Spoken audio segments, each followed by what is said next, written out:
এই নারী শুধু টাকা ইনকামের জন্য খালি পায়ে ভাঙা কাঁচের ওপর নাচ করেছে। তাকে নাচতে দেখে এক টাইকুন হঠাৎ অনুভব করলো তার নাচের ভঙ্গি ঠিক তার শৈশবের ছোট বোনের মতো। এরপর সে তার কানের পেছনে থাকা জন্মচিহ্নটি দেখে ফেলে। তখনই তার উপলব্ধি হয় এই নারী তার বহু বছর আগে হারিয়ে যাওয়া বোন। ২০ বছর আগে যখন টাইকুনটি ছিল ছোট একটি ছেলে, সে তার বোনের জন্য একটি রাজকুমারীর পোশাক তৈরি করেছিল। কিন্তু যখন সে বাড়ি ফিরে আসে তখন দেখে তার সাধারণত কোমল স্বভাবের বাবা হঠাৎ সম্পূর্ণ বদলে গেছে। সে শুধু সেই পোশাকটি ছিঁড়ে ফেলেনি, বরং তাদের মাকে তালাক দিয়েছিল। আর সবচেয়ে ভয়ঙ্কর বিষয়, সে ছোট মেয়েটিকে নিজের সঙ্গে নিয়ে চলে গিয়েছিল।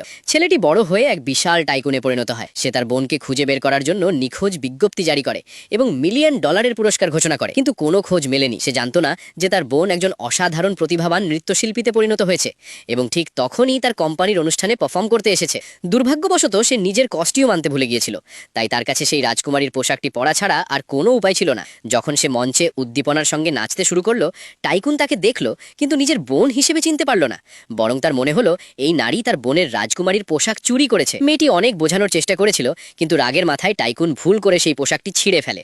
সেই মুহূর্তে তার নিজের ভয়ঙ্কর বাবার কথা মনে পড়ে যায়, আর সে আরও বেশি আবেগপ্রবণ হয়ে ওঠে। এরপর সে তার বডিগার্ডদের নির্দেশ দেয় মহিলার অপরাধের ভিডিও ধারণ করে অনলাইনে ছড়িয়ে দিতে, যেন তার নাচের স্বপ্ন সম্পূর্ণ ধ্বংস হয়ে যায়। যখন পরিস্থিতি সবচেয়ে ভয়াবহ হয়ে উঠেছিল, ঠিক তখনই তাদের বাবা সেখানে হাজির হয়। কিন্তু টাইকুন তাকে চিনতে পারেনি। শুধু তার মনে এক অদ্ভুত পরিচিত অনুভূতি জেগে ওঠে। টাইকুন দাবি করে ওই নারী তার কাছ থেকে চুরি করেছে, কিন্তু বাবা বলেন এটি সবই একটি ভুল বোঝাবুঝি। তারপর সেই লোকটি $1,00,000 ক্ষতিপূরণ দাবি করে।